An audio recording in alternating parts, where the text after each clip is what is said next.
Alors, écoutons cette parole. Vous savez, Marc, moi, j'ai déposé à vos pieds quelques roses. Vous allez les piétiner pour ne pas froisser vos chaussettes et abîmer vos chaussures. Je suis heureux de ce rôle. D'une certaine façon, Marc, je vous ai apporté des bonbons. C'est Périssa.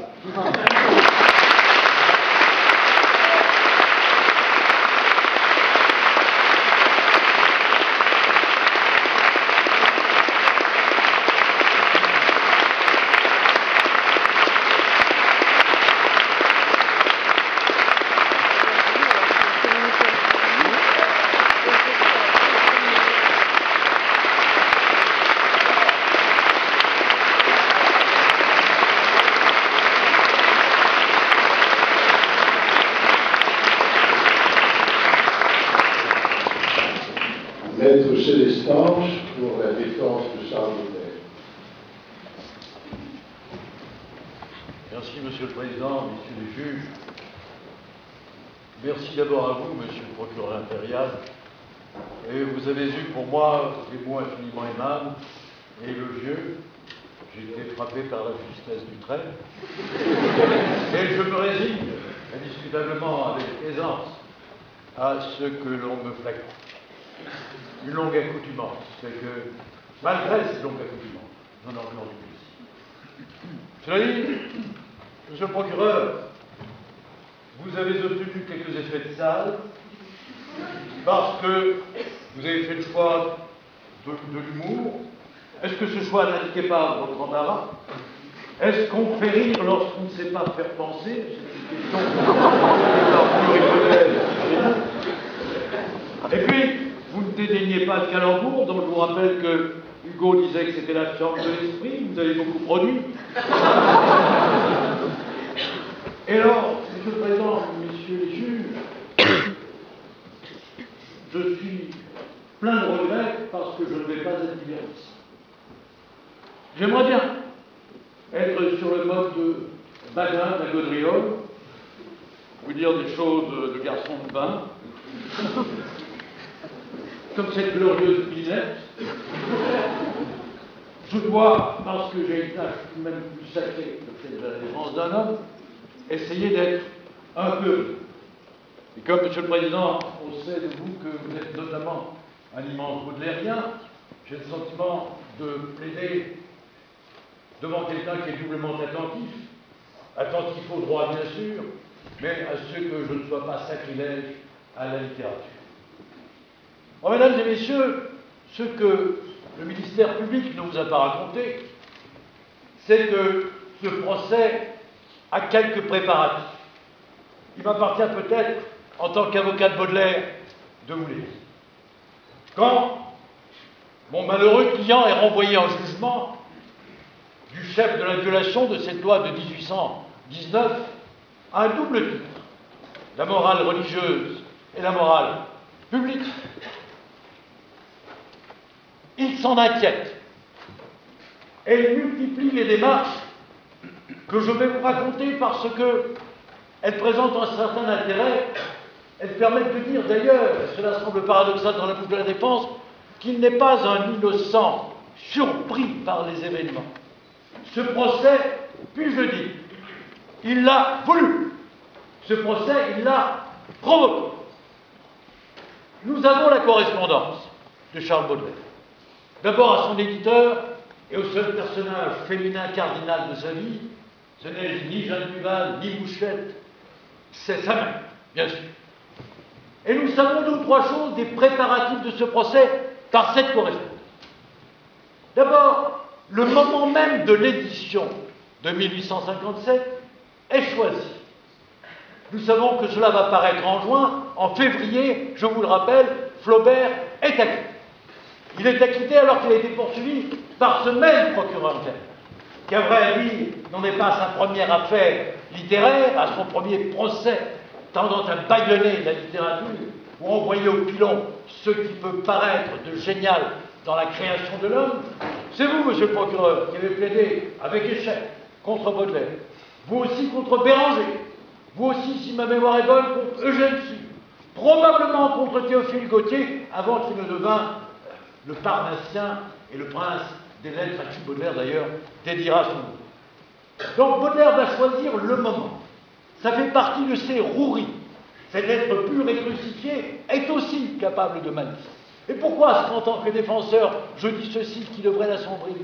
C'est parce que le fait de l'avoir tué, monsieur le procureur général, est par M. Pez une incroyable mise en évidence de ce qu'ici on peut savoir, et surtout, ce juge, ce tribunal infiniment cultivé. Je préfère dire ce que vous avez dû pour proclamer, parce que si je le dis, je le remets en perspective, et donc peut-être en parle. Il y a de la sévérité dans votre regard, monsieur le Président. Je me demande quelle en est la raison. Eh bien, il faut que je vous flatte. D'abord, on ne se trompe jamais en flattant un juge. Tout à l'heure, le procureur impérial s'est un peu égaré. J'ai vu le début de la colère, dans son regard où on passera, il y avait la profondeur, l'intelligence, la douceur et la colère à la fois, monsieur le Président. Votre regard donc, parce qu'il s'est un peu égaré en rappelant que vous êtes un homme pluriel, à la palette infiniment étendue, et que quand vous ne siégez pas dans ce tribunal, il vous arrive d'être avocat, et que vous avez une cause parmi 1000, dont je n'exclus pas que la notoriété soit venue, même en province, aux confins de l'Empire. Laissez-moi vous dire à quel point je suis de votre avis, monsieur le Président, comme vous avez raison de défendre un homme qui s'est jeté aux pieds des femmes, c'est que parfois il a renoué avec l'amour courtois, il y a quelque chose de très beau. Et puis, s'il courbait aux pieds des femmes, il se relève par un mouvement ascensionnel à la requête ou à la quête de l'origine du monde. À mon sens, c'est le fait non pas d'un violeur, mais d'un philosophe. Il est assez juste de savoir d'où nous venons. Donc, je salue cette démarche et je salue, monsieur le procureur président, le fait que vous soyez par ailleurs ce défenseur. Je ne doute pas que vous obtiendrez gain de cause, puisque la justice est assurée. Maintenant que j'ai dit ça pour vous faire plaisir, et que vous êtes moins courroucé qu'avant, j'en reviens aux préparatifs de ce procès. Baudelaire, d'abord, je vous ai dit, choisit le moment. Mais il y a sa correspondance avec son éditeur, un certain Poulet Malassis, qu'il appelait Coco Malperché, lui aussi, monsieur le procureur, que des calembours. Donc, à Coco Malperché, il explique il faut peu de matière, mais qui fasse beaucoup de bruit. Peu de matière qui soit en belle éreintable. Citation est réelle. Donc voilà Baudelaire, poète crucifié, qui sait le scandale, et qui veut le scandale de ces fleurs du mal, ces fleurs maladives, qu'il dédiera, je vous l'ai dit, à Théophile Gautier, prince des lettres, avec un peu de flagornerie aussi. Il sait le scandale que cela va provoquer. Mais il pense que la jurisprudence de la Cour, qui a justement acquitté Flaubert malgré lui, prononcera un deuxième acquittement qui sera un retentissement immense pour son œuvre. Baudelaire, poète maudit, se promeut, il n'est là comme. Alors vous disiez, monsieur le procureur général, monsieur le procureur impérial, et c'est vrai que dans le texte de votre réquisitoire, vous commencez par énoncer vos échecs. Pas tous, vous auriez duré trop longtemps, mais vous avez commencé par expliquer que vous n'aviez pas obtenu la condamnation de Flaubert. Et vous avez tenté quelque chose d'incroyablement artificieux, qui est de faire contraster les quelques poèmes que vous avez mal lus en dérision avec les scènes de Madame Bovary que vous aviez avec le même vocabulaire, avec le même empressement, tenté de faire sanctionner. Je rappelle au tribunal, qui est infiniment cultivé, que 2 scènes de Madame Bovary avaient valu la colère du procureur impérial. La scène du fiacre et, si ma mémoire est bonne, la scène des aveux ou de la confession. Et pour vous, jeunes gens qui ne connaissez pas nécessairement la scène du fiacre, parce que vous avez d'autres lectures, vous avez colorié des bandes dessinées, je vais vous dire, jeunes gens, ce qu'est la scène du fiacre. Emma et Léon sortent d'une église.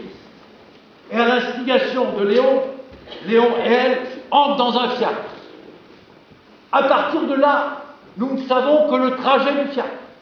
De temps en temps, de l'intérieur du fiacre, on entendait plus vite, plus loin. À ma connaissance, ils n'ont parcouru que des voies impériales. A-t-on murmuré à un certain moment, prenez à gauche la voie étroite? Je ne le crois pas. On entend est naturel. Je vois que ce propos chemine. Et à un certain moment, il va percuter. La femme est abominable parce qu'elle est naturelle. La nature n'est pas aimable. Seul l'artifice est aimable. Je le dis ça à vous, jeune femme, dont je sais que vous aimez l'authenticité, le naturel, tout est là, me voici. Non, non, non, masquez-vous. Je vous veux grimés comme des idoles étrusques. Ne vous contentez pas de ce que la nature, souvent avaricieuse, sauf pour vous, mademoiselle, a fait.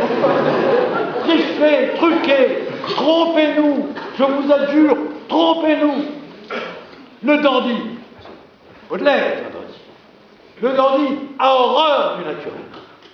Il aime l'artifice, que selon l'artifice, il y a l'art. Et une femme qui s'apprête, une femme qui se truque, qui trompe, qui triche, une femme aimable donc, pas simplement de physique, mais même moralement, une femme qui se choisit. Voici les branches et les fleurs, ceci est pour vous, c'est un peu plus tard, mais peu importe. Une femme comme cela est infiniment plus précieuse dans nos regards et dans nos cœurs que la femme naturelle, parce que la nature ce n'est jamais qu'un mouvement, tandis que le mensonge et l'artifice c'est un exercice de volonté, c'est infiniment plus généreux. Être naturel, c'est être égoïste. Être mensonger, c'est construire, mais comme on dédie.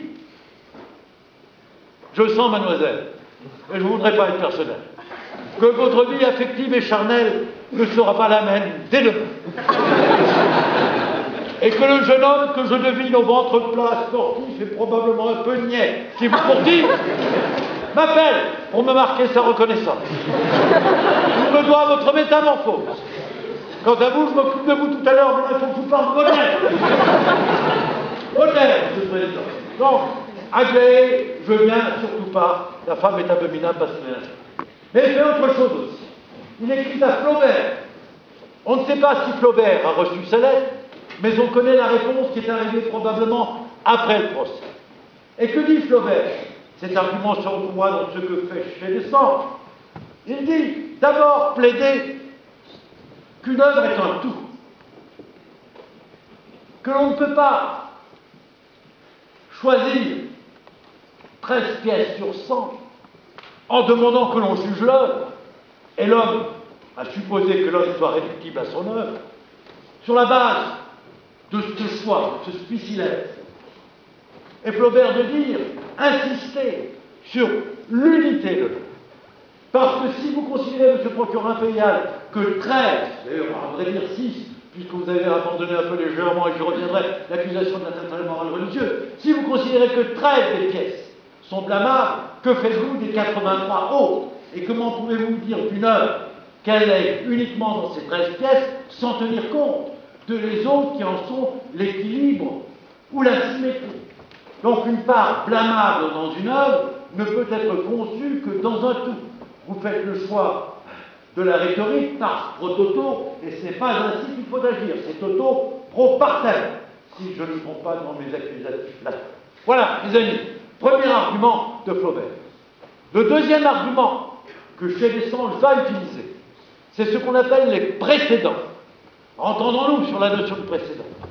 Flaubert de dire, il n'en vise que deux, Béranger vient d'avoir des funérailles nationales.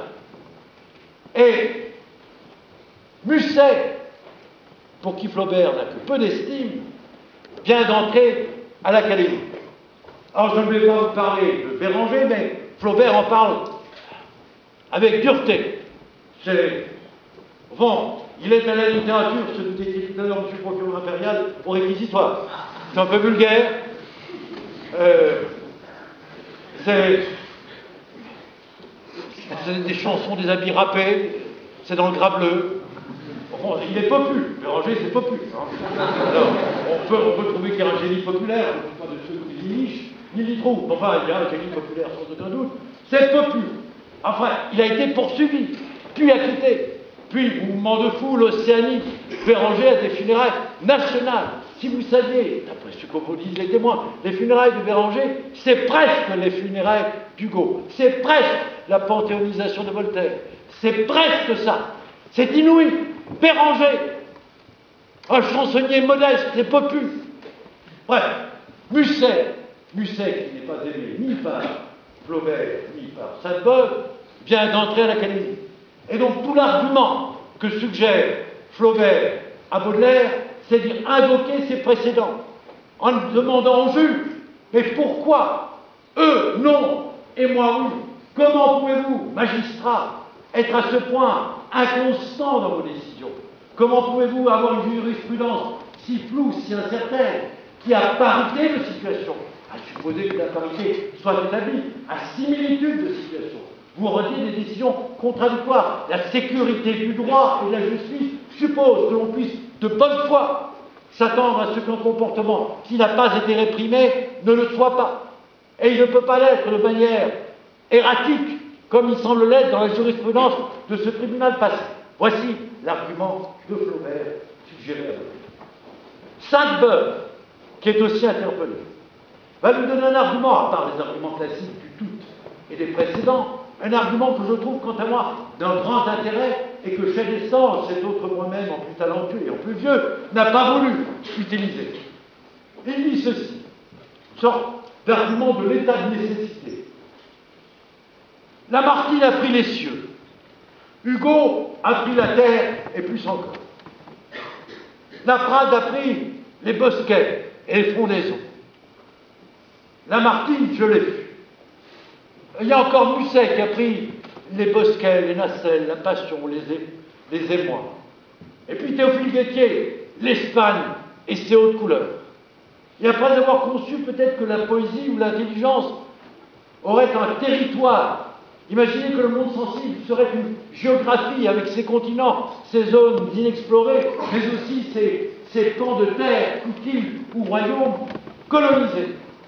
Sainte-Beuve de dire à Baudelaire, qu'est-ce qu'il te reste? Le ciel est pris, la terre est prise, les bosquets sont pris, les nacelles, les femmes, les moules, l'Espagne. Il te reste l'enfer. Revendique que si tu as écrit les fleurs du mal, ces fleurs maladies, c'est que tu n'avais plus dans cette cartographie singulière de la sensibilité des hommes, plus qu'un territoire inexploré ou partiellement inexploré dans lequel il fallait que l'on entrât, que l'on occupât, que l'on exaltât, que l'on répertoriât. Je ne doute pas que l'emploi du subjonctif imparfait s'imposait à Sainte-Beuve, non. Et c'est l'enfer. Voilà un argument sur l'état de nécessité psychique ou intellectuel que Chez Dessens n'a pas voulu utiliser. Maintenant, Baudelaire, intelligentissime, fait des notes pour son avocat. C'est la troisième source. Nous les avons, ces notes. Les instructions, les vœux qu'il adresse à son avocat. En disant, voilà comment je concevrais ma défense. Alors, il reprend les arguments dont je vous parlais, qui est celui des précédents, mais pas simplement des précédents de manière abstraite, mais encore de manière concrète, en disant, je vous le disais tout à l'heure d'ailleurs, comment se fait-il que Lesbos, l'été, la métamorphose du vampire, probablement Delphine et Hippolyte, ont été publiés sans aucune